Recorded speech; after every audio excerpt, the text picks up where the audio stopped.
feel free to go ahead and take your pictures. Of course, it looks a little bit different now than it did when you came through last weekend, I'm sure. Before we go into the houses, I just want to set up a few things about how we're doing things differently this year with the houses as opposed to other years.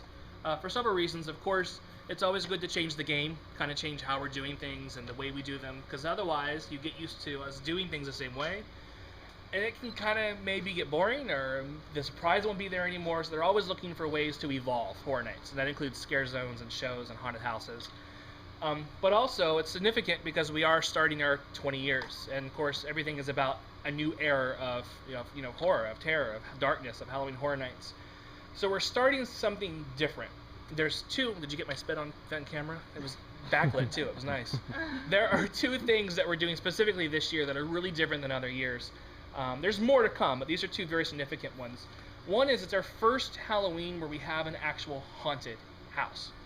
We've had lots of, ghouls and goblins and backwoods freaks and creatures and horror movies and people screaming for help and crazy people and bloody people, and we can go on and on and on. Zombies, but we've never had an actual haunted house, believe it or not. So this is our first one, which is Legendary Truth, the Wyandotte Estate. And I'll tell you more about how we're making it different and how we're making it a haunted house. But the second big first this year is we're using a new type of scare. In years past, as you've come through, you don't have to stay in front of me. Get your pictures. Yeah, it's okay. I'll keep talking. We've used, like I said, we've had the victims. We've had people screaming for help, or look what you did to me, or why didn't you come sooner, or look what happened to me, or get out and stay safe and, move faster, just anything that was a little bit different. A lot of victimization, or, zombies, creatures. But we've never actually had an entire year that was developed to people wanting to kill you. So that's what we've combined this year and created the unified aggressor theory. So that means that all throughout Horror Nights, scare zones included, but mainly the haunted houses, everyone is out to get you. They want to eat you, they want to kill you, they want to destroy you, they want to make you disappear. It's none of this help me, save me, get out, save yourself. It is, I want to eat you. I want to kill you. I want to drain the blood from your body. Like, that is everything this year, which is different than all of our years past. We do have two victims this year that appear. One's in Catacombs, Catacombs Black Death Rising, which won't be part of the tour, but you've all been to the house, I take it? Yes? The other one is, excuse me, does anybody have any idea what the second victim is, since you've all been? No? Think about it. It was a reappearance. It's a recreation of something that existed once before. Hallowed Past? It's in Hallowed Past. No. It's a good guess. That's it. Spine Girl from Body Collectors. She's as far as we've been told and as far as we can tell, she's the only other victim. And of course, I mean, you are kind of victimized when your spine's being ripped out. So, pretty neat effect though, right? Yeah? Maybe? Okay. No, so those are two big changes this year. There's other little ones, hopefully you'll notice on your own. Some of them we'll talk about. But those are pretty significant for us. We're hoping to move us forward as well into the game of scaring people and design and haunted houses. But as I said, our first house is Legendary Truth, the Wyandotte Estate. Now, this is truly a haunted house. Everybody in here, they are ghosts or spirits. They're all coming after you. They're all angry ghosts and angry spirits because they were so violently and brutally murdered. The house was built by Malcolm and Lydia Wyandotte. It was built in the 1920s in Wyandotte County in Ohio.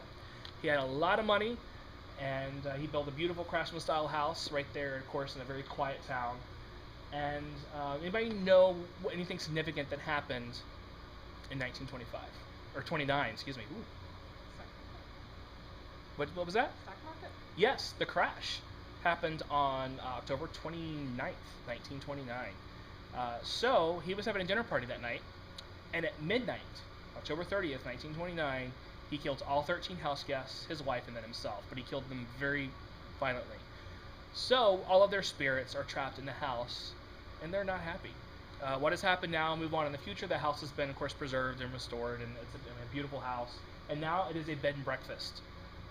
Lydia's garden, which is aptly named because Lydia, which was the wife, had a beautiful garden and conservatory, which you'll walk through a little bit later. You'll see some of the plants and flowers.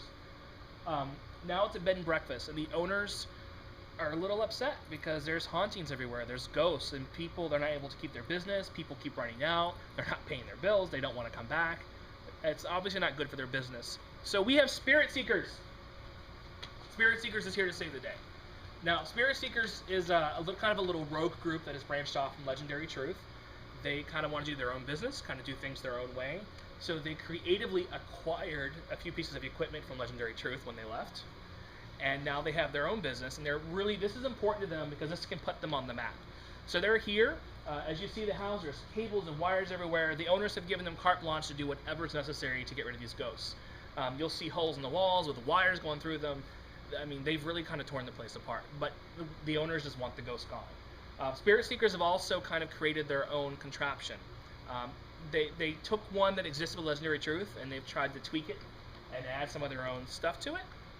And it may be good, it may be bad, but it's this mega ghost catcher machine, and it's supposed to draw in all the spirits, like using electromagnetic field and all of that. You'll actually see the machine inside, but this is their broadcast center here. You know, it's kind of similar to the show like Ghost Hunters, you know, when you just see things like that, which they'll be here coming up Saturday night, by the way, if you want to meet the guys from Ghost Hunters. But as we go in, just watch your step. It's also very rare for us to have a house that's raised this much. And if anybody remember going to the house, why it might be raised? Does anybody remember one of the effects? Somebody under the floor. Yeah, the ghost on the floor. So as you're coming in, it's kind of like, you know, the front entry room of any house. I mean, obviously, they've got this Spirit Seekers equipment. And the person that's here is a Spirit Seekers employee. So they're here and they're telling you what's going on and that they're taping. And you can see some thermal imaging over here on the monitors. And you'll see that kind of throughout the whole house. Another thing that's different this year with Horror Nights, if you look up, you can kind of see through. Most houses before have been lit very theatrically, so you've been enclosed. There's been duvetine, which is a black, fabric covering the ceilings, and they don't really let you see too much. It kind of helps you keep enclosed. This year, they wanted to change it a little bit and kind of do everything with ambient lighting. So they tried to make everything look like it was coming from, practical lights like lamps or TV monitors, or lightning outside, or the moonlight, or they wanted everything. Whoa! Surprise! They wanted everything to be a little more ambient. So that's why things are open, so they can allow for light to come in. You can make your own judgment as to whether you like the old way or the new way, and who's to say what they'll come up with next year. But that's another way that they evolve the houses every year. Something most people might not even pick up on, but it adds to the atmosphere of the house. As you're walking around too, it was probably our second or third year of Horror Nights, we really started implementing design into the houses, more like movie style production quality. So, so sorry. I should have brought the water. So, as years have progressed, they've gotten more elaborate. As you can tell, I mean, with the exception of the open ceiling, you really can feel like you're in a real house. You can feel like you're walking up to a real estate. But that's kind of what they want. They want to immerse you into what's happening so you can really feel like you're in this place. So as we walk through this way, you'll see here this looks like a beautiful elaborate stained glass window, and it's not. It's just a design. It's actually a piece of plexiglass, and the design is put up right on against the glass. It's just a print. Now, as you're coming through this way, this here is the ghost on the floor. And if you're a regular, when you came through, hopefully you got to see the ghost. But since I mentioned that this house is all about ghosts, one of the new things they did this year was the technology they developed for the mask and for the makeup, so everyone could appear like they were glowing.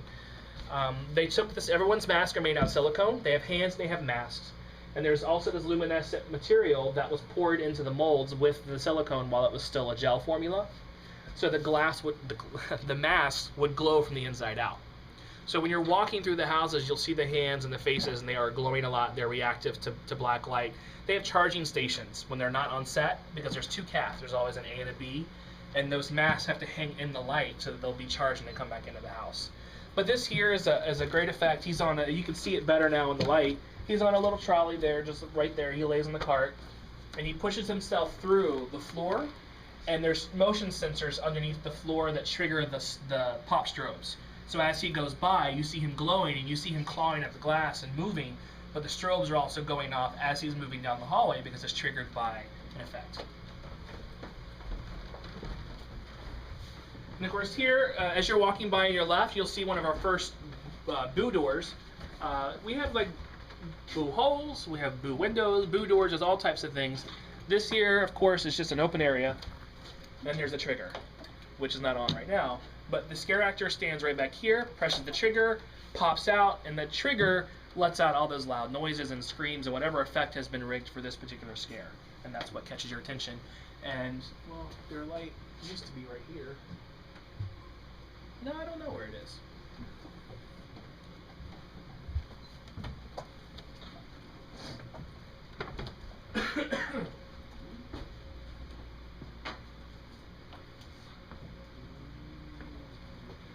Of course, as you're coming down this hallway, of course, it's very, they've done the wallpaper pattern that's very popular of that time period. But then you look like you have a wall on both sides. This here is just a screen print of the wallpaper. This is what's called a scrim. As you can see Mark back there just kind of floating his light around, and if you're close to this side, you can see him. But when there's no light back there, you can't see through this wall. It looks like it's, solid. However, there's an effect back here. This is called the ghost wall. And there's a ghost back there. Their costume is designed to look like they're bent in half backwards, like their spine's been bent backwards, and like they were thrown down the hallway. They're on Heelys also, so their body's covered in black, and then they have the effect attached to their back. It looks like their legs are bent out this way. They're on Heelys. They press their trigger, which is we have two different types of activators that have been around for a very long time. We have a NAT and a NAT. You have an actor-activated trigger, or a non-actor activated trigger, which usually means it's on some type of timer. So they press their actor-activated trigger, and the UV lights will go on. You'll be able to see them, and it looks like they're flying right by through the wall, and it looks like they're inside the walls. And that's one effect. And of course, they deter you, and then we have a boo hole right here to come scare you and move you forward. In the houses, it's also very important to keep the guests moving through at all times, because as we've grown, there's very high occupancy in the houses, and they have to get 1,400 to 2,000 people sometimes through the house every hour.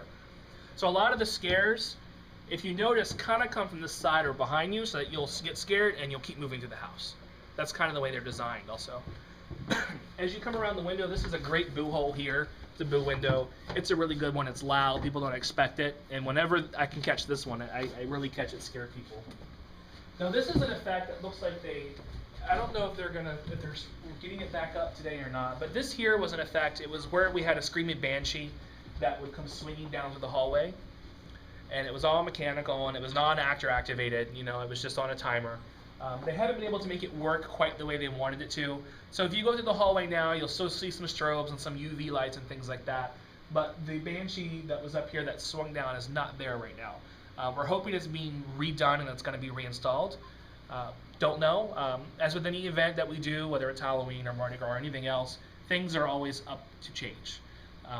Things can change for various reasons, whether it's guest feedback, whether it's mechanical, whether it's actor safety, whatever it could be. Things always evolve, and they'll continue to evolve throughout the whole run, for necessity.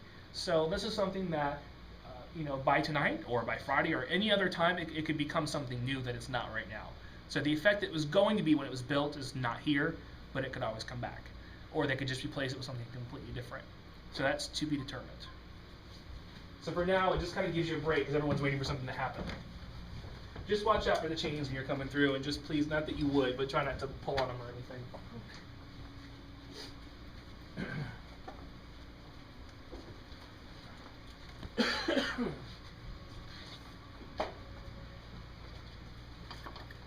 I know, none of them are on. As our lovely model Mark is going to show you. Ooh, scary. If you can just take one more step in. This area here is another effect. We mentioned the Heelys earlier. This is another place where the Heelys are used. And what will happen is the actor will start right over here on your left. And this time they're wearing a costume where the actual front of them is all black. And the costume is on the back of them to look like a person like this.